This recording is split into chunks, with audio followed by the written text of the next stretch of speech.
was just going to say, would you say like the average manager does actually give feedback on the right cadence? Like across all managers, this is just a thought exercise. Across all managers that you could think of, like, do you think the average manager actually gives quality feedback in a regular cadence? They do not. I think the interesting question is whether they think they are. So when I suspect if you surveyed managers and you asked managers, how often are you providing useful, actionable feedback for your employees? They would say they're providing it more often than employees would say they're receiving it. And so I think some of it is intent and accountability, for sure, but some of it is skill. And so sometimes managers may think they are providing something of value, but they're not. And so I had the conversation with you. That conversation went pretty well. And then you'll ask the employee and they're like, I have no idea what my manager was just talking about. And so I think there's a disconnect sometimes between even what managers think they're doing and what they're actually providing. Yeah. And so I think bringing us back to the point that you made earlier, like you can't have the software and think that the software is going to enforce and hold people accountable. You have to have that first, and then you can leverage the software to actually help you deliver better, more quality feedback.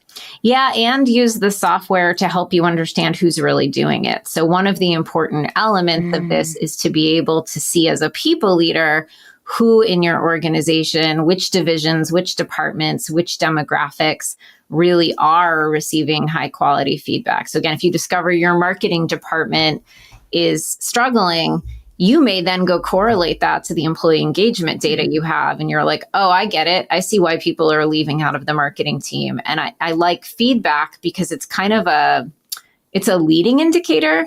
If you can spot things going wrong in feedback, you have the opportunity to get ahead of the really problematic stuff like pay inequities, employee attrition.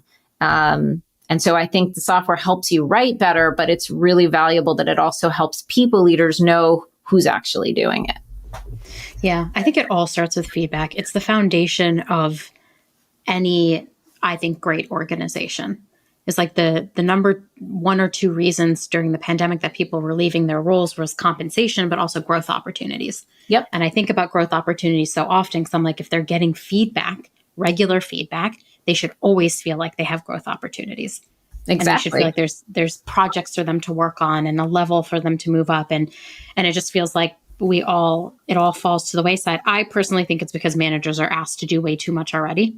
And then you ask them to like lead these projects and coach. And those are two different minds, two different, like context shifting is quite hard in the day-to-day when you're deep in a project and then you have to shift to tell somebody, here's some feedback I observed and here's how you could fix it. And here's what I do differently. And so I think there's a lot to unpack here around feedback. I could probably honestly talk about feedback for like 18 hours. You and me both. Look, I could just live talking through it because it's also, I love the idea too of like you're giving feedback from your lens and your perspective. And I think where a lot of managers go wrong is they tell their team, like, I want you to do it the way I would do it. And that's what they think is feedback, but that's not what real feedback actually is.